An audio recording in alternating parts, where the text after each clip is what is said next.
Dewan Hakim yang terhormat, Dewan Hakim yang terhormat, Dewan Hakim yang terhormat.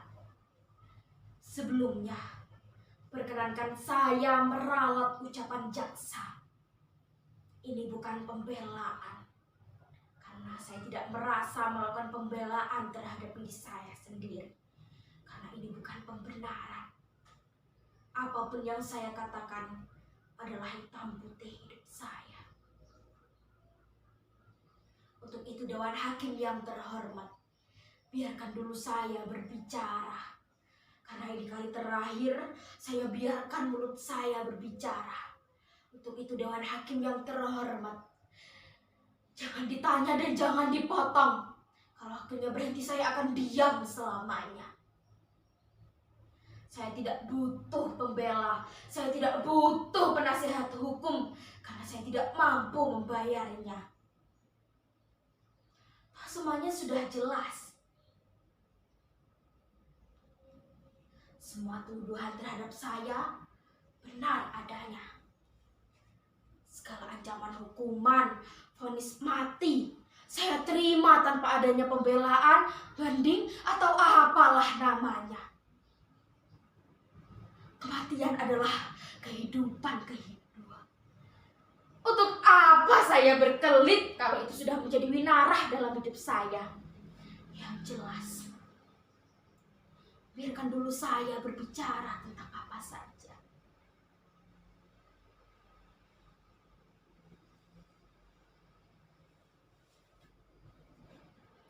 Nama saya Sumarah,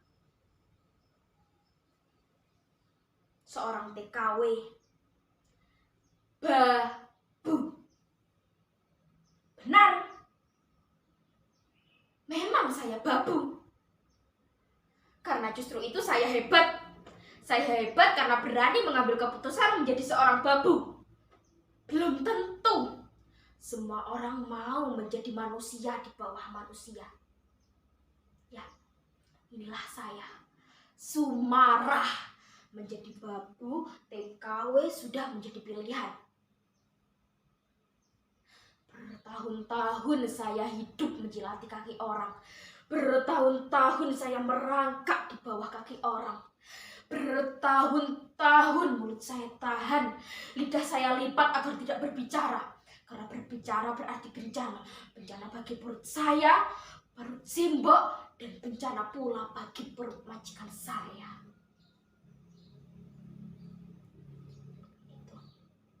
Izinkan saya mendongak dan membuka suara. Dari kecil, saya tidak pernah mendongakkan wajah. Apalagi di Karangsari, tempat saya dilahirkan. Orang-orang Karangsari itu membuat saya gugup. Gugupan itu bermula ketika saya duduk di bangku madrasah. Pak Kasirin, guru madrasah saya, pernah menjelaskan.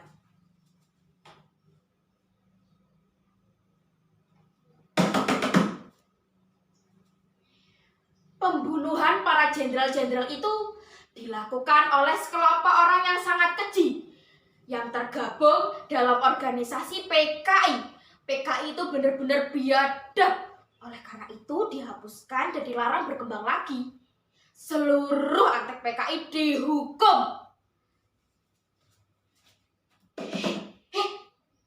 Bapaknya Sumarah itu kan PKI. Lah, apa iya? Lah sekarang di mana? Ya harus diciduk.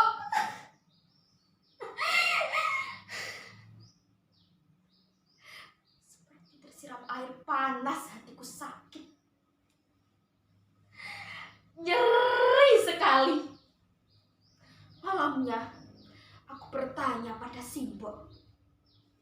Lalu Simbah menjelaskan. Bah, apa benar Bapak itu PKI, Mbah? Bapakmu itu orang yang lugu, Nduk. Lah, sehari-harinya pekerjaannya menderes kelapa dan ngusir andong. Tukang beres kelapa itu kan bukan cuma bapak, Mbah. Benar. Tukang beres kelapa itu bukan cuma bapak. Tapi bukan karena beres kelapanya, Nduk. Bicara itu bermula karena bapakmu seorang kusir andong. Sebagai kusir andong, bapakmu sering mengantarkan siapa saja yang membutuhkannya. Salah satu langganan bapakmu adalah seorang penyanyi bernama Den Westo. Suatu ketika, bapakmu membawa Den Westo dan 2 temannya ke rumah. Mereka melihat si mbokmu sedang membuat gula. Lalu mereka bertanya, gula-gula itu dijual kemana? Lalu Den Projo datang bertanya pada Simbah. Leklah, mantunya sampean itu suka menyetor gula ke koperasinya PKI toh? Walah, Den, ngapunten. Lah, Sulaiman itu hanya menyetor gula ke koperasinya Den Westo. Den Projo hanya mengangguk-ngangguk. Lalu, tepat 2 malam setelah itu, Den Projo datang membawa prajurit menyeret bapakmu. Simbokmu kebingungan, simbokmu ketakutan, simbokmu menjerit lalu bertanya, walah, anak Sulaiman itu gak tahu apa-apa kau, walah. Orang-orang bilang Sulaiman itu antek. Orang-orang bilang Sulaiman itu antek. Sejak saat itu,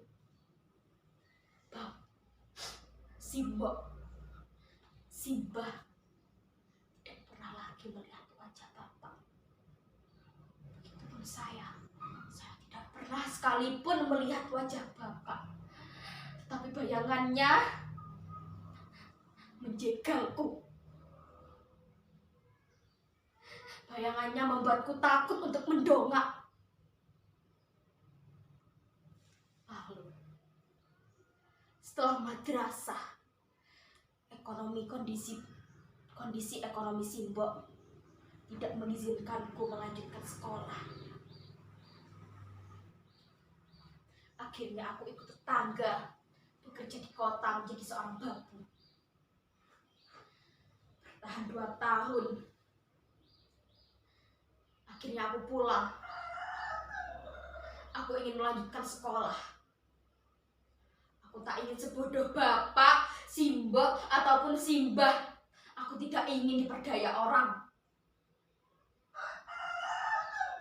Kata orang, pendidikan itu bisa melepaskan diri dari keterjepitan.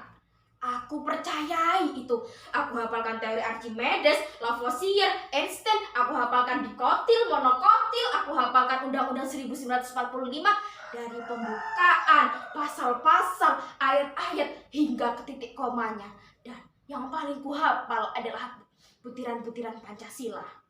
Bahwa kita harus begini, kita harus begitu, di luar harus begini, di sekolah harus begitu, begini, begitu, begitu, begini, begitu, begini. Bukan.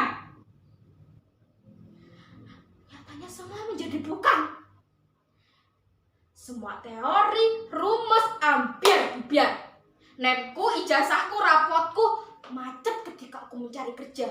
Ijazahku tidak berbunyi apa-apa. Pekerjaan yang layak, ya hanya menjadi seorang babu. Bekerja dari subuh hingga larut malam. Mulai dari mencuci, mengepel, menyetrika, memasak, dan memanjat ke atas genting.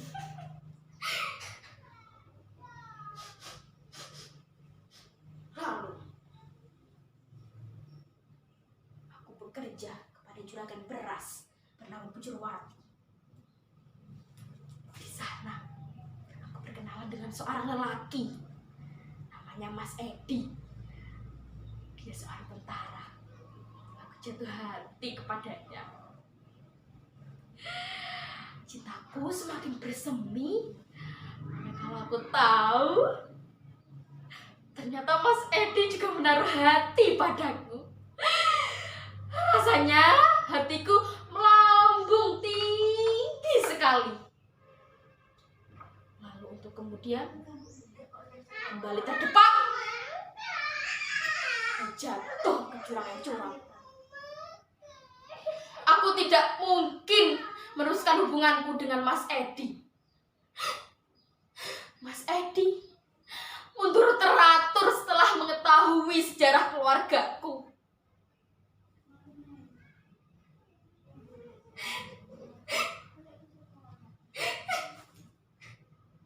Karena sebagai seorang tentara, haram jadah memiliki istri sepertiku. Lagi-lagi nama bapak menggelapkan namaku.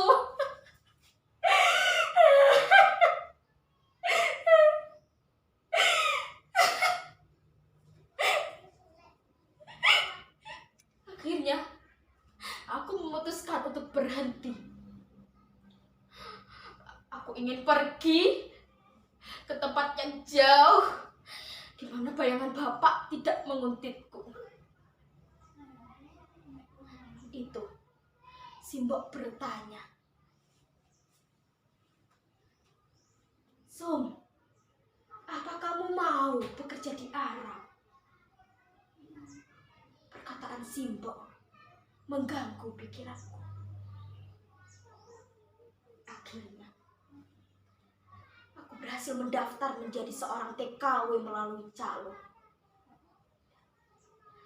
Jadilah saya, Sumarah binti Suliman, menjadi TKW dengan predikat lulusan SMA dengan NEM tertinggi, menjadi babu di negeri orang. Kosinus tangen diferensial menjadi mesin cuci. Archimedes menjadi teori menyetrika baju. Dikotil monokotil menjadi irama cuci kain pel. Mana cerita Pak Kasirin tentang pribadi bangsa yang katanya adiluhung, ramah tamah, gotong royong? Mana? Semua hanya bisa saya beli dengan uang. Di negeri sendiri saya didepak ke sana kemari. Hak-hak saya dirampas. Dan sekarang saya di negeri orang, saya menjadi budak. Saya pikir semuanya bisa berubah. Saya pikir saya dapat bermetamorfosa dari urat bulu menjadi kupu-kupu. Ternyata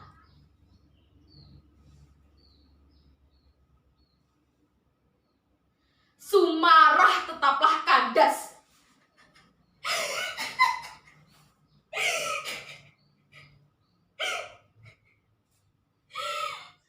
Di balik jubah-jubah majikan saya, di balik cadar-cadar hitam majikan saya disiksa, gaji saya dipotong, dan saya diperkosa.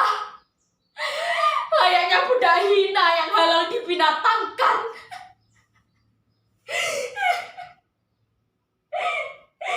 Bertahun-tahun saya hanya menjadi selipan di negara sendiri.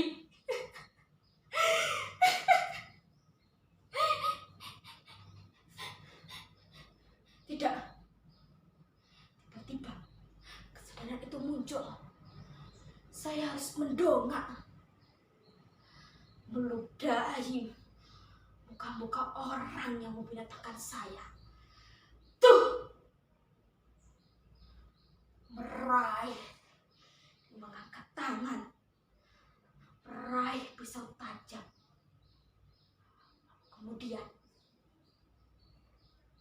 saya masukkan mata pisau itu ke jantung hatinya. Jeluk!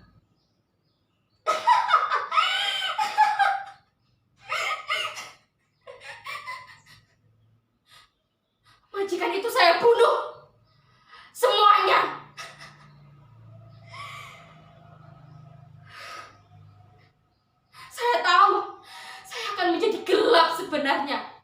Saya sadar saya akan divonis mati.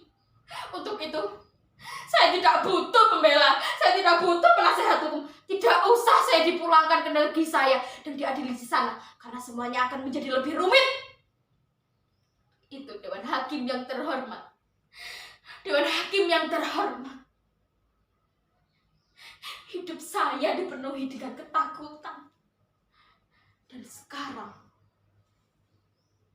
saya harus berani. Karena kematian dan kehidupan adalah dua sisi keping nasib. Dan keping kematianlah yang berada di telapak tangan saya.